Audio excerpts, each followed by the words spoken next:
ಬಹಳ ಚೆನ್ನಾಗಿ ತಮ್ಮ ಪಾತ್ರವನ್ನು ನಿರ್ವಹಿಸಿದ್ದಾರೆ.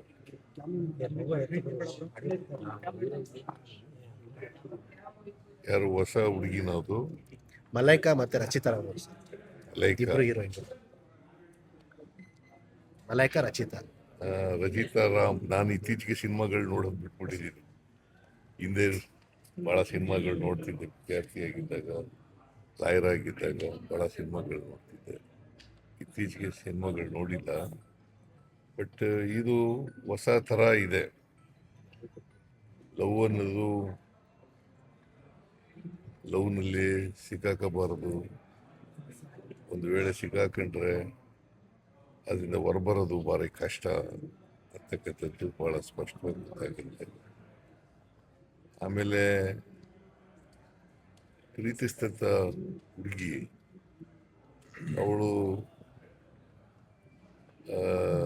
ತನ್ನ ಬದುಕಿಗೆ ಖುಷಿ ಪಡಲಿಕ್ಕೋಸ್ಕರ, ಶೋಕಿ ಮಾಡಲಿಕ್ಕೋಸ್ಕರ ನಿಜವಾದಂಥ ಪ್ರೀತಿನೇ ಅಲ್ಗಳಿತಕ್ಕಂಥದ್ದು ಇದೆಯಲ್ಲ, ಅದು ಇತ್ತೀಚಿನ ದಿನಗಳಲ್ಲಿ ಓದಂಥ ಯುವಕ ಯುವತಿಯರಲ್ಲಿ ನಡೀತದೆ. ಆದರೆ ಈ ಭಗ್ನ ಪ್ರೇಮಿ ಇದನ್ನಲ್ಲ, ಅದು ಲವ್ ಅನ್ನೋದನ್ನ ಶಾಶ್ವತ ಅಂತಕ್ಕಂಥ ರೀತಿಯಲ್ಲಿ ಮಾಡ್ತಕ್ಕಂಥದ್ದು ಕೆಲಸ ಭಾಳ ಉತ್ತಮವಾಗಿದೆ. ಬಟ್ ನಟನೆ ಭಾಳ ಚೆನ್ನಾಗಿದೆ. ಇದು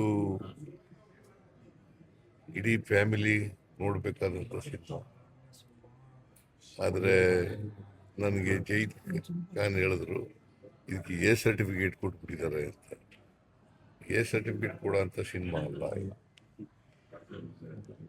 ಎ ಸರ್ಟಿಫಿಕೇಟ್ ಕೊಡೋ ಅಂಥ ಸಿನಿಮಾ ಅಲ್ಲ. ಎ ಸರ್ಟಿಫಿಕೇಟ್ ಬೇರೆ ಸಿನಿಮಾಗಳಿರ್ತವೆ, ಆದರೆ ಈ ಎ ಸರ್ಟಿಫಿಕೇಟ್ ಕೊಡೋ ಸಿನಿಮಾ ಅಲ್ಲ. ಇಡೀ ಕುಟುಂಬ ನೋಡ್ತಕ್ಕಂಥ ಸಿನಿಮಾ. ಇದನ್ನು ಯಾಕೆ ಎ ಸರ್ಟಿಫಿಕೇಟ್ ಕೊಟ್ಟರೋ ಗೊತ್ತಿಲ್ಲ ನನಗೆ. ಕೊಡಬಾರ್ದಾಯಿತು ಅಂತಕ್ಕಂಥದ್ದು ನನ್ನ ಅಭಿಪ್ರಾಯ.